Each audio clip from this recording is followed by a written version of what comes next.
Bonjour Adama.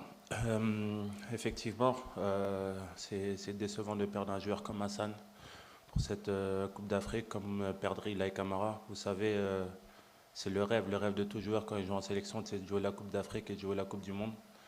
Lui, il n'aura pas l'occasion de jouer la Coupe d'Afrique, mais je pense que dans la tanière, il y a un joueur qui a vraiment connu ça, c'est Edouard Mendy.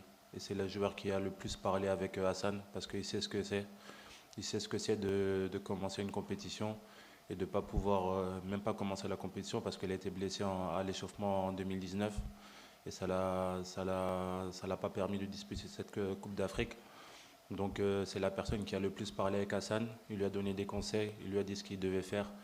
Et si vous avez suivi la chose, c'est que la CAN suivante, Edouard Mendy l'a gagné grâce au tir au but et aux arrêts qu'il a fait au tir au but. Donc j'espère, c'est le moindre mal que je souhaite à Hassan, qu'il gagne cette Coupe d'Afrique la prochaine fois. Mais en tout cas, il est avec nous aujourd'hui, il fait partie de ce groupe-là.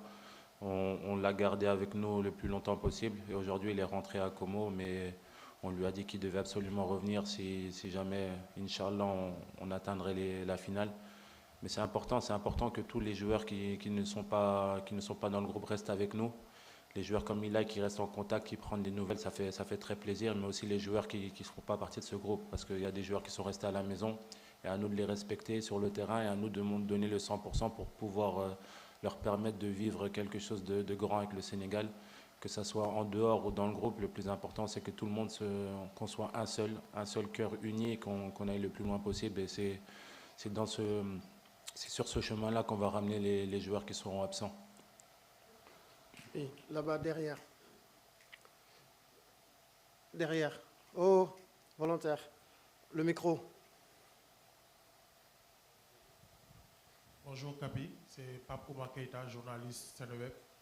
Kapi, lors de la dernière séance d'entraînement des Lions à Dakar, le stade Léopold Sédar Senghor a vibré avec plus de 70 000 supporters qui sont venus vous transmettre de l'énergie et de la force. Quelle appréciation avez-vous ce jour-là? Bonjour Papoumar. Oui, c'était quelque chose de indescriptible, je vais dire. Avoir cette force-là derrière nous, durant la dernière séance à Dakar, le coach avait organisé ça. Il nous avait fait la surprise d'aller s'entraîner à Dakar, pardon, dans ce magnifique stade de Léopold Sédar Senghor, devant 60 000 spectateurs. Je pense que c'était quelque chose d'inoubliable pour nous. C'est quelque chose que j'avais senti en 2019 quand on est revenu de la CAN, quelque chose que j'avais senti en 2022 quand on est revenu avec cette coupe-là dans notre pays. Et c'est quelque chose que j'ai envie de ressentir encore un soir de 18 janvier, 19 janvier, Inch'Allah, quand on rentrera au pays, j'espère. Et c'était important pour ceux qui sont dans leur première CAN de sentir ça. Parce que quand on décrit avec des mots, c'est difficile à décrire avec des mots, mais quand on le vit, c'est quelque chose qu'ils ont envie de revivre. Et c'est motivateur, c'est très motivateur. Et je leur ai dit que ce qui s'est passé dans ce stade-là, c'est seulement 10% de ce qui va se passer si on arrive à ramener cette coupe dans notre pays. Donc il va falloir respecter tous les adversaires, le Botswana demain, le Congo, le Bénin et tous ceux qui arriveront sur notre route.